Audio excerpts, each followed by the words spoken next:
rin man mabuti sa Pilipinas. May diretso ka na magkaigwanin, matibay nga city dependienteng abogado na pwedeng itaan makili.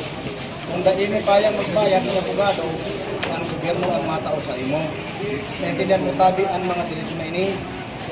Sumpatanit ko, may diretso ka na maghagad ng physical na eksaminasyon ng independiente asin matibay na doktor na ang nagpili kung dahil mo kayang magbayad ng doktor, ang estado o gobyerno ang matao para sa imo.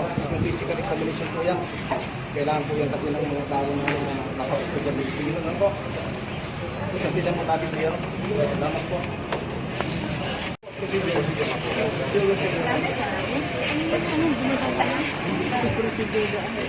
Ma'am, wag po tayo masyadong didikit. Kaya po natin ang space.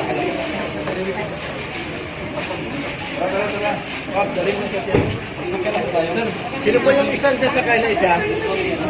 Isa lang.